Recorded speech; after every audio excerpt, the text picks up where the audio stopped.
YouTubers, it's your girl Jasmine Marie, and I'm coming at you with a video. I'm coming to talk about some things.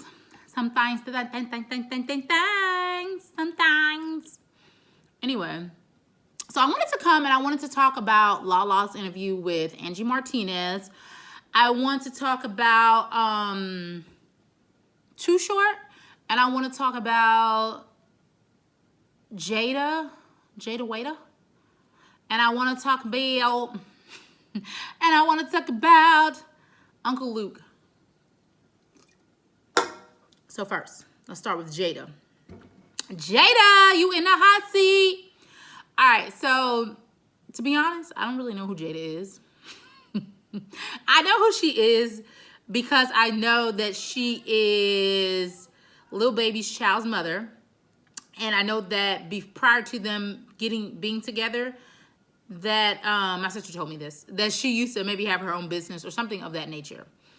And just throughout the years now, she's gotten popular because she hangs out with Ari, and she hangs out with some other people, from my understanding. So she's an Instagram celebrity, I think. But anyway, she posted. Let me pull up my Instagram.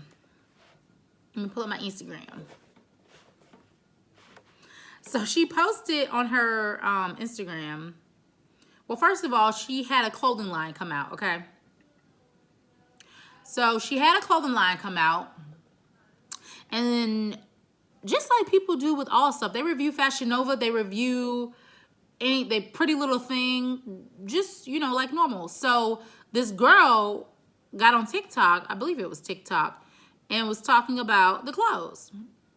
Not in a like malice way or anything, but she was just, you know, giving her opinion, like a review, like I said, like people do with Fashion Nova, like people do with Pretty Little Thing, like people do with Target, you know, leaving a review on Target's website, anything, you know, no big deal. But Jayda got offended. My Instagram is not coming up. Okay, there it goes. So Jayda got offended. And this is what Jayda had to say. Da da da da da da da da da da da. Bear with me. Ashanti is 41 years old. You go, girl. You fine. So, oh my gosh, they post so much. I gotta go through all of this. My head has a little itch.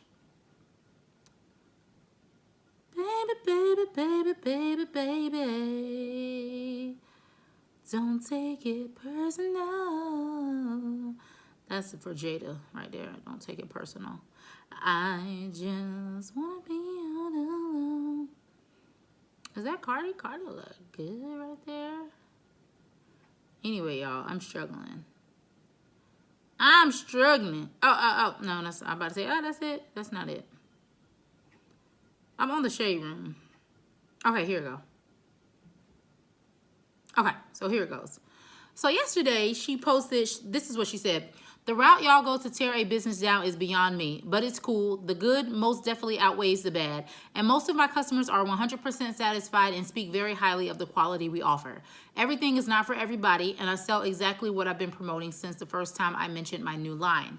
I'm loving all the feedback and taking you guys constructive criticism. New drop coming soon. We're only getting better.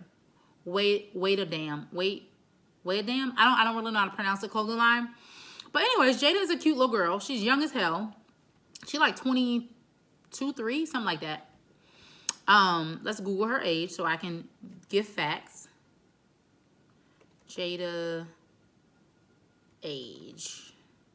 Lil.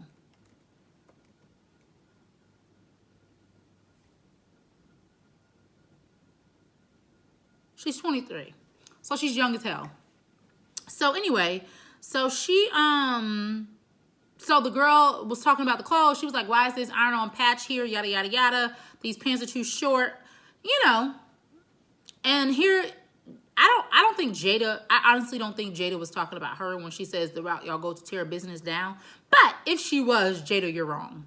So just because I speak on a company or I speak on a brand when I purchase something, now I have not purchased anything. So I'm not going to sit here and talk bad about Jayda's clothing line because I have not purchased anything.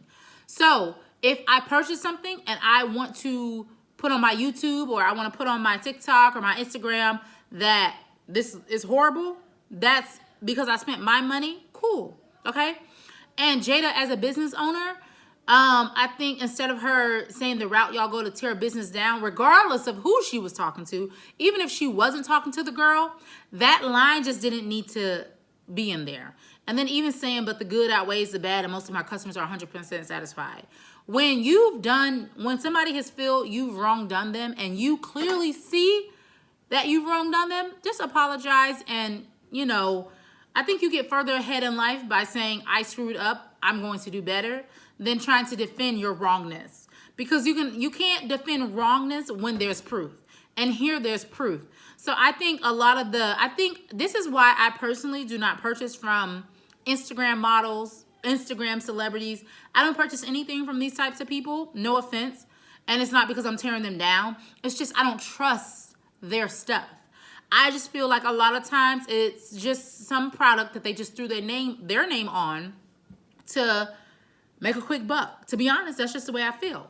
So like there's so much stuff that I don't buy that because of that. I'm not even gonna get into the B. Simone thing, but that whole situation, they're just slopping their name on stuff. They just slop their name on lip gloss. Not Kylie, not saying Kylie, but they just slop their name on this. They just slop their name on that just to say that they have a business and they have a brand. And everything isn't a business.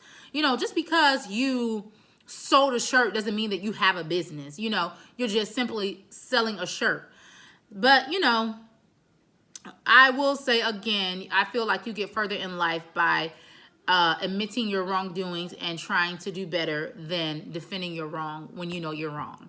So advice to her is just admit that you're wrong. Don't try to say that you're taking constructive criticism. Be like, oh, dang, I screwed up. I'm going to make sure you get another one and I'll refund you.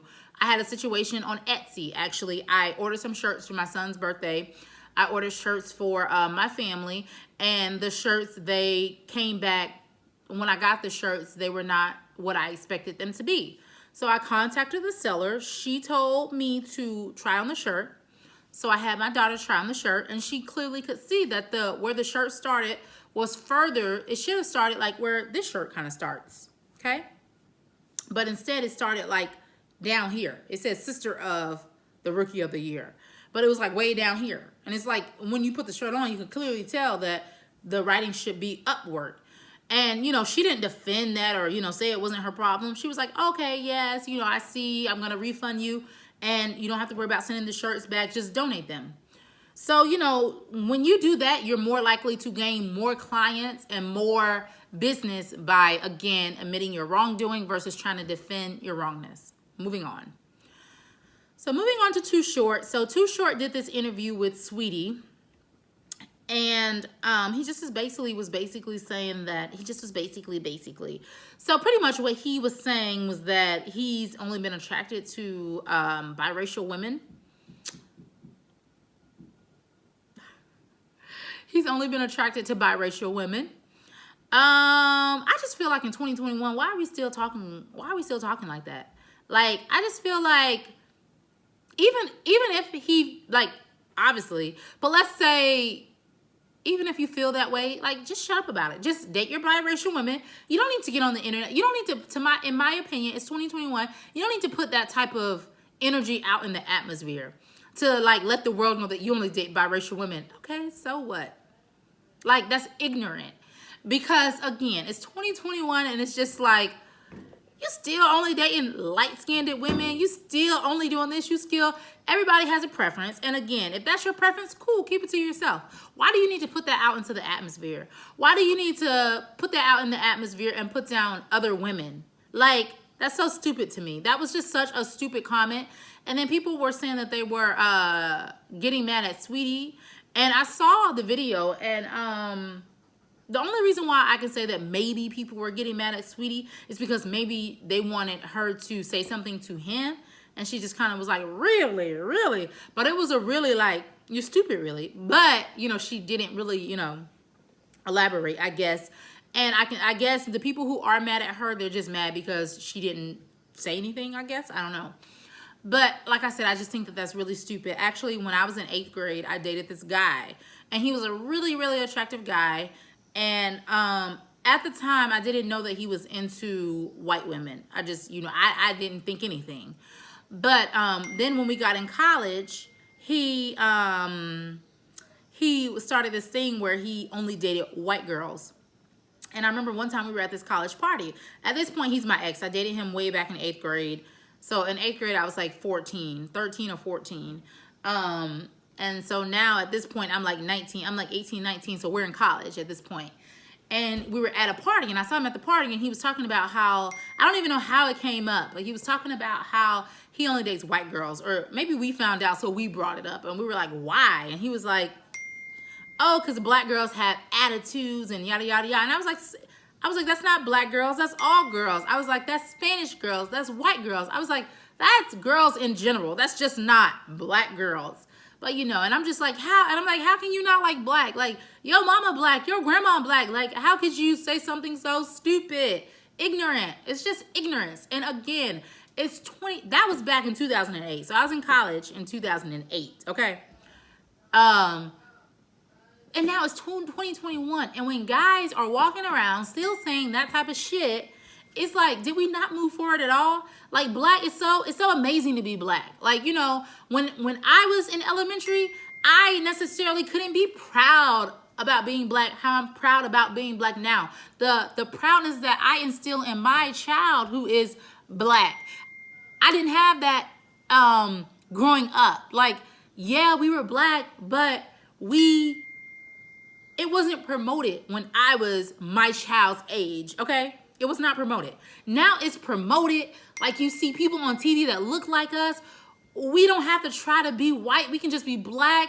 We can enjoy our afros. We can enjoy our straight hair. We can enjoy our short hair. We don't have the desire to have long hair. We don't have to want to be white and pull our hair up like this and do a messy bun. Like, you know, we can just be us. So it's just really annoying that here we are in 2021 and we have men still like too short, still spewing out ignorance and spewing that into the environment. And you know, your mom is black, your grandma is probably black. I guess your children aren't black because, you know, you only attracted to biracial women. But, you know, for our little black girls, that's just not the kind of energy that we need in the world. And I'm just going to end that right there because that's just disgusting. Okay. Moving on to Uncle Luke. So today, Uncle Luke got his motherfucking ass on the internet. He got his motherfucking ass on the internet. And he done said, let me see. Where he at? Oh, he goes here. This is more stupidity. He goes, if women have the right to choose what to do with their bodies, why can't Kyrie? Please tell me the correlation. What? What did you say, Negro? If women have the right to choose what to do with their bodies, why can't Kyrie? So we're comparing women's bodies to a vaccine? What? What? If you don't shut up and go. Y'all, that's just stupid right there. That's just stupid. And some of the comments are stupid too. And again, that's just ignorance. Why are we spewing out that type of ignorance like into the world? So you're comparing Kyrie Irving, who's a millionaire basketball player who makes millions for playing basketball and not wanting to get the vaccine, and the NBA telling him that he can't play until he's vaccinated, to a woman and her body and her rights? Really? You couldn't find anything else to correlate that to compare that to? You couldn't find another comparison? You had to use women? That's really stupid. That might be stupider than what Too Short said. And no, there's no stupider. They're both stupid comments, okay? So, you know, just as far as that, it's like disrespect to women. Like, you're disrespecting women by making that comment. Like, If Kyrie doesn't want to get the vaccine, okay, that's Kyrie. And guess what? He's losing his money and his millions. Women, we fight every single day to be respected, to, have equality, to sit in the same room and to be, again, respected. And for him to just degrade women in that matter, because that was a pure degrade of him saying, if women can choose, that was straight degradeness. Some of the comments say, shows most celebrities' lack of critical thinking. Definitely one of the worst analogies I've seen in my life, which I totally agree with that.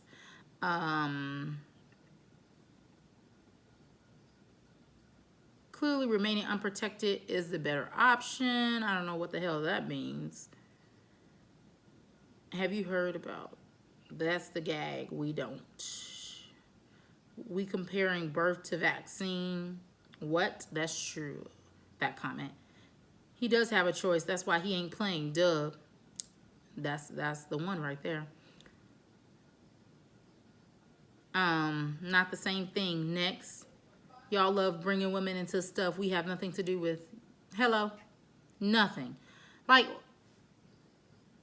Uncle Luke, all that nasty music you make, you couldn't find nothing? And somebody said, first of all, we barely have that right. Signed, a woman who lives in Texas. And that's just dumb. That's just dumb on many levels. And that's just a conversation I'm not even ready to get into, because I might get mad. But for him to say, like, if women have the right to choose what to do with their bodies, why can't Kyrie? Okay. Oh, stupido. Moving on to Lala. All right, so Lala, earlier this week, she did a interview with Angie Martinez. It was such a good interview. Very, very, very good interview. And in the interview, she talked about just what she's working on, how she's been working on Grownish, how she's been working on BMF. She's not in BMF that much, but season 2 of BMF is going to start filming, I believe she said, in January. And she's going to be on that season a lot more. And she's just talking about how she moves forward with her career and a lot of the shows that she's in. She's in quite a bit of things that I even had no idea that she's in. She's even filming a movie that Kenya Barris, I think is his name. The one who I think he produces Grownish and Blackish. But anyway, he has a movie and she's in that, and she was talking about her relationship with 50 Cent and how they calculated up the years and they've been friends for 19 years and yada yada yada yada. And then she gets to the part about Carmelo Anthony. So one thing that I like, one thing that I will say that I felt was very mature and very, it just was like a lot to be said about the type of person that Lala is. So her and Carmelo probably have been divorced for a while at this point. She didn't exactly say like how many years or how long, but she just was like, it's been years. She kept kind of like saying it's been years. Or, she was saying that she had a while to get over her hurt and her pain. And she was saying how she didn't want to put that out there. She was saying that like a lot of times it was almost hard not to say anything, but she opted not to say anything. And I like when celebrities keep their mouth shut on personal issues, because I do hate when I get on the internet and I see like these Instagram celebrities and they're telling all their rapper boyfriends business, and they're just being childish. And it's like, be a Beyonce, keep it quiet. We still don't know who Jay-Z cheated with. We maybe have an idea, but we don't know. It's not ever confirmed. We can't go on the internet and Google it. It'll all just be a speculation and an allegation. So I do like that Lala kept that very sacred. And I do find that interesting because I feel like her character was attacked in the sense of people were on the internet saying that like Carmelo has an outside baby and Lala doesn't allow him to see the baby. So I feel like as a woman, that's really hard to like not say anything about that type of allegation, because that type of allegation is kind of like says a lot about who you are as a woman. Like, oh, your husband had a child by another woman and you won't let him see the child. That's, that's hard not to speak on. So to this day, I don't think we have confirmed that to be 100% true, or if that's just a false allegation. My head is itching. And she talked a lot about their relationship, but she did talk a little bit in circles, so like you didn't know exactly what was going on. She said that something along the lines of like there's other people involved, there's allegations involved, so she already dealt with the hurt and the pain of it. Which brings me to an interesting topic. A week or so ago, I was having a conversation with my sister, and we were just I said something that like I was even proud of myself for thinking about this, because it's something that I never really thought of before. Because I'm definitely one of those people where I feel like if a man wrong does me, I'm out. Like I just have like a no tolerance type of level for bullshit.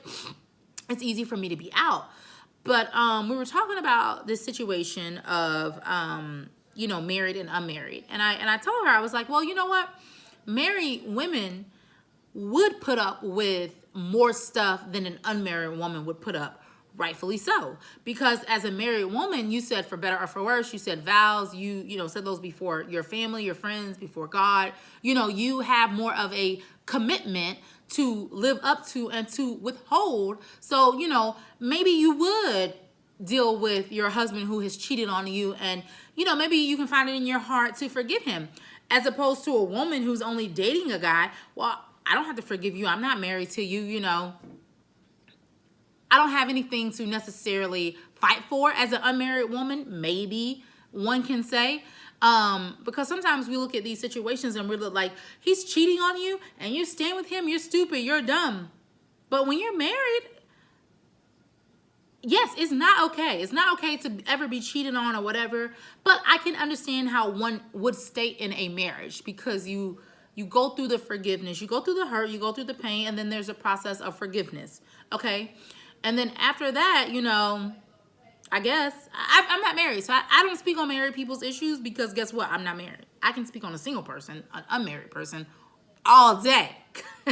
But one thing that I don't do is that I don't speak on married people's business. And it's kind of, you know, like the people who say, oh, well, there's no difference between getting married and not getting married. And it's like, yes, it is.